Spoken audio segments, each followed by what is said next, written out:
Good morning. Good morning. May it please the Court, I'll have 1 minute for my rebuttal. Thank you. Your Honors, I am Keith Why do we Chasen. have jurisdiction over this? We have jurisdiction over this appeal. Question is, why did the trial court have jurisdiction to enter the order which is on appeal? The November order of 2011 is what Your Honor is, or September order of 2011 is what Your Honor is alluding to. The Court continued to have jurisdiction because the November 2nd, 2010, quote, final order, the handwritten order by Judge Adrian, was not rendered under the DeSantis case, in other words, recorded by the clerk, the Dade County clerk, until November 10th, 2010. I put this in my brief and followed the timeline. Ms. Bennett, and this is a very strange case because she was acting pro se even though she had an attorney until July of 2011, Mr. Paris, filed a timely motion for rehearing. It was not filed? The order on her motion, which you assume is a motion for rehearing, was not, what are you telling me, it was not recorded or was not filed? The order of November 2, 2010, Your Honor, it's in the record at 326. Yes. It's a handwritten order. It was not recorded with the clerk of the Dade County Court. The record is clear on this. We've shown it to right in our brief. So it's not rendered? That's right, Your Honor. And there's a case called DeSantis, which is at 37 Southern 3rd 987, cited on page 15 of my initial brief, where the 3rd District said you count the time for the filing of a rehearing from the time it's rendered. So clearly, the question then is if she has a From the time it's what? From the time the order is rendered by the clerk. So the time it's rendered would be November 10th of 2010, giving Mrs. Bennett or her attorney 10 days to timely file for rehearing, which she did. She filed on November 18th, 2010. You got it, Judge. So my argument below, I was the same attorney when I became involved in July of 2011, and continuing with this Court, is there was a timely motion for rehearing by this litigant proceeding pro se, which continued up until... Does an order, the DeSantis case is the final judgment, isn't it? Well, you know, Your Honor, is indelibly... The DeSantis case is the final judgment, is it not? It's a final appealable order or judgment. Yes, Your Honor, Okay. indelibly. Does it have to... There's no question that the order was signed well before before the court ruled in this case, correct? Judge Adrian's... Does the order denying rehearing have to be recorded? I believe it does. What, on what basis? Why? But there was never a final judgment has to be recorded. There was never a final order denying rehearing until September of 2011. So this Court continues to have jurisdiction to hear this matter. There was never a final order? Yes, Your Honor. What was it dated? The rehearing was dated November 18th, 2010. There's no final order denying rehearing, neither in the... There is no such thing as a final order denying rehearing. There is actually no order denying... It is not a final order. There- It is an order disposing of rehearing. I would agree with that language, too. There's What? no order denying her motion for rehearing, then, until the timely filed motion that we appealed from in September of... Let me give you the exact date. It's September of 2011, Your Honor. So, in my opinion, the only time this Court can say you lost jurisdiction is if you say that the March 30th, 2011 order of Judge Butchko denies the plaintiff's motion for rehearing, which it does not. It And, says Your Honor, the plaintiff's disagreement. That's all. Was it whatever she filed pro se? Did it say rehearing? it doesn't even reference the November 18th order, Your Honor. It references November 2nd. The order. I'm not talking about she being Judge Butchko. I mean she being your client. That's right. What did the thing that she filed? What was the title? It was entitled... Reopen case. Disagree with mediation agreement and motion to enforce settlement that was done on November 2nd, 2010. It wasn't even a rehearing.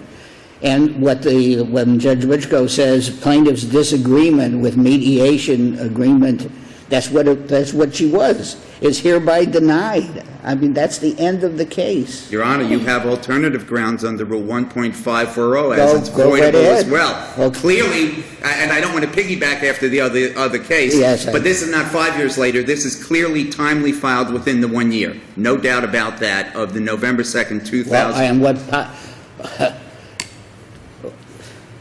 so this is timely filed to set aside the original final judgment. If you say that the November 2, 2010 order, which ratified the mediation agreement, is the final order in this Well, case. it is. It's ratified filled and with ordered the case dismissed. It's definitely a final judgment. It is, well, it doesn't say final judgment, and in Well, it addition, doesn't Your have Honor, to it say is that. filled with, Just as disagreement doesn't have to say rehearing, maybe. it is, she's appearing pro se, Your Honor. It's filled with intrinsic fraud and mistakes of law and fact. What is the intrinsic fraud? The fact that the court apparently looked at the mediation agreement and said that this is enforceable. As a matter of law, it is not, because it is not signed by Mr. Bennett. The court should have looked no further. As a matter, well, Why it does it doesn't need to have be to be signed by signed by. Mr. Bennett? In preparing for this, I looked at all the judges of this panel to see if you had a 1.730B. Your Honor has. All Judge- of which has nothing to do with the issue. The rule says The it has. personality of the judges is irrelevant. It's not personality. There's a case called Mastek versus Q. Judge Lagoa was on the panel with the exact same appellee attorneys here, where it was said the agreement must be signed by the parties. As a matter of law, in November. Or If an you interrupt, agent I'm of going to the, stop. of course, or of an agent of the parties. In this case, there was testimony that, in fact, your client specifically herself said that she was authorized by her husband to sign on his behalf. No, she didn't, Your Honor, and the record will say that was from her attorney, and the court does not take testimony. Mediation proceedings are confidential. It was totally an error to even consider the attorney saying that she was authorized to sign on behalf of her husband. It was not an The error. She was challenging the agreement. She and he were both challenging the agreement. Therefore, you cannot complain about the breach of confidentiality. You can't have it both ways. Your Honor, the Gordon case is right on point. That's the leading case. It says an attorney cannot sign for the clients. Imagine the fraud. This is his wife. It's not the attorney. Your Honor, he has an independent claim. She never said she had authority to sign for Mr. Bennett. She disavowed that. If the court remands this for an evidentiary hearing, those facts would have come out. I filed her affidavit, which Well, says. but let's assume, for argument's sake, that you're correct, that Mr. Bennett decided he didn't want to resolve this issue. How is this still legally infirm for the trial judge to enter an order on it? Because another plaintiff could execute an agreement settling the case and say, I'm going to execute a release. The derivative claimant of the consortium claimant, Mr. Bennett, is wholly dependent on the ability of Mrs. Bennett to proceed. The rule says the parties, plural, must sign the mediation agreement. Mrs. Bennett actually averred that. I thought that I could sign, and if we wanted to go forward, my husband would sign, and she notified the attorney within a week. We don't want this agreement, and he said, no, you do, and he continued in an antagonistic. So why don't you sue him? Your Honor, any type of legal malpractice is not before Your Honors at this point. Clearly, the court should have looked no further than whether the entire mediation agreement was signed by the parties. And that said, it's void. It's voidable, Your Honor. Just a minute, because his signature is not on the line, the agreement is void. It's voidable, Your Honor, and the case I would refer you to is cited right in my reply brief, Greenwich Association versus Greenwich Apartments, right out of this third DCA, 979 Southern 2nd, 1116, the 6th page. This is clearly a voidable judgment, at least in the 10-2. But it's not a judgment that's an issue, it's the mediation agreement. I think the issue is whether the court should have entered the order of November 2, 2010, because if the court never enters the order, there could have been hearings. Let me ask you this. What happens? Let's say you win. Can I get a softball question, Judge? No. I know. because you have a hardball position. Got it, Judge. Therefore, you get not only not a softball, but not a changeup.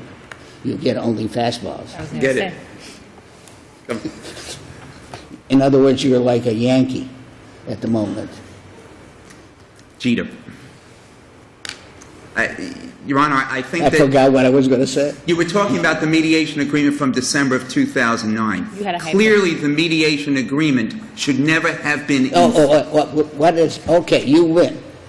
The lady is bound. There's no question about that, is there? No, the mediation agreement is voidable and void because it's not signed by the parties. It's as if it never existed. Okay. You Thank cannot have the wife sign for the husband then and who- vice versa. who That's gets the the rule 20? says the parties. Right, but that goes back to my original question, which is, how is it voidable for her? Because you could say, I have my claim is a negligence claim, and I want to settle this case, and I have a husband who is refusing to settle his claim, but that doesn't mean that I'm not going to settle my claim because I think that this is what my claim is worth, and my attorney is advising me, and I'm going to sign it. How is it voidable just because the husband refuses to sign, assuming that those are the allegations? You have a separate settlement agreement, just like we do in any other case, where one side settles, excluding the other. You don't use 1.730, as you said in the Mastec case, as this court said in Gordon. There are so many vehicles to have a properly enforceable settlement agreement. You But represent, the appellant in this case is only Ms. Bennett, is that correct? I represent Mr. N. Well, there's a cross appeal filed, so I represent Mr. Bennett as the cross appellee. But you, the only appellant in this case is the wife, is that? Yes, because the court said that she would continue to have jurisdiction to let Mr. Bennett continue with his case. The appellee has cross-appealed from that, so that's why I represent Mr. Bennett. On the appeal. Yes, on the appeal, I represent Mrs. Bennett because she's aggrieved at the fact that the court said that it would enforce the agreement As to solely against her. As to her. Yes, So Your Honor. that's the only issue. And I've gone Mr. over my Chaser, time. You have, but I'll let you still have 2 minutes for rebuttal. Thank you. Thank you so much. Thank you. Mr. Sherman? And the umpire has a very narrow strike zone. Always have, Judge. Good morning, Your Honors. May it please the Court, Good James morning. Sherman on behalf of the appellee and the cross-appellant. Your Honors clearly understand the facts and the law of this case, and I'd just like to start off by pointing out that co-counsel conceded that it's a voidable judgment, and under Florida law, a voidable judgment becomes final when it's not appealed, and therefore he's already conceded that the court was without jurisdiction to address the matter on the October 18th hearing, or the October 18th order. Well, it's only appealable when it's final. And the idea is, although there are several steps to the argument. One is that thing that she filed was a motion for rehearing, and secondly, that although it was denied within a short time thereafter, it was not really denied until after it was filed, and therefore. Well, there was jurisdiction. Yes, yes. You only get one rehearing. That's correct, Your Honor. And There was no. It doesn't matter what time it was. When the rehearing was signed, that's all and filed, unless it was never filed. That's correct, Your Honor. The jurisdiction of the lower court terminated. That's exactly The correct, case Your Honor. jurisdiction. You only get one rehearing. That's absolutely correct, Your Honor. And we feel we went at every step of the case, but he conceded that it was voidable, and just under that alone, this court should just affirm Mrs. Bennett and reverses the Mr. Well, Bennett. let's talk about Mr. Bennett. Yes. Give me the grounds for the reversal, because the mediation settlement agreement just says plaintiff to execute a general release and hold harmless and reverse all liens. It doesn't say plaintiffs, and Mr. Bennett was a plaintiff, correct? Yes, he was a plaintiff, Your Honor, but the grounds for reversal is that there was no two courts, or two judges had enforced Well, it would not be reversal. We would vacate the judgment or the order on appeal because it wasn't. Well, there you go, Your Honor. It was entered without jurisdiction of the lower court. That would be the most effective route. You're correct, Your Honor. As I said, we feel that we win at every step of the case, and since he's conceded that it was voidable and not void, then there's no jurisdiction by the court on October 18th, 2011. Again, also just point out this was a mediated settlement agreement, and those are highly favored under Florida law and should be enforced whenever possible. And unless Your Honors have any further questions, I'll rest on our brief. Thank you, Your Honor. Thank you, Mr. Chairman. Mr. Chasen, you may have 2 yes, minutes. Your Honor. Thank you. The question is, when was the October 18th, 2010 motion for rehearing denied?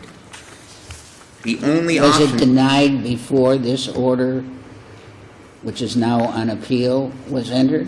I don't believe so. I think it was denied formally with the October 18th, 2011 order of Judge Bushko, which resolved the remaining issues and the rehearing. If the court is going to say it was denied by written order, its only option, if it treats this as a motion for rehearing, Judge Schwartz, is the March 30th, 2011 order of Judge Bushko, which is in the record at 327. And that's the one that, if you treat it as a rehearing, is the one that denies the rehearing. What it does is it simply says the motion to enforce settlement mediation agreement remains in full force and effect. It doesn't say it denies rehearing in any way, shape, or form. But there was no rehearing. If there's no rehearing, it then... denied whatever it was that you filed. Judge, you just proved my point. If there was no rehearing, then the October 18th... And therefore, there was nothing. There was nothing at all. You had to appeal from the original judgment. I mean, you can have it both ways because in the past you have. But you can't have it 4 different ways. A pro se litigant files this motion and you're Absolutely. saying... This really is jurisdictional. It's all time, and it's all the jurisdiction of the lower court. You can't have, if you have a disposal, assuming that it was a rehearing, when it's disposed of, you can't have another rehearing, which is what this was. Which was, Judge, in October of 2011? 2000, yeah. Judge, I don't believe the court was divested of jurisdiction on the March 30th, 2011 order. If the court was divested of jurisdiction on that order, Mrs. Bennett had to take a 30-day appeal. Right. I get it. However, she also had 1 year from the time of the November 2nd, 2010 order of Judge Adrian, 1 year under Rule 1.540 to correct the injustice. And she's clearly timely within that.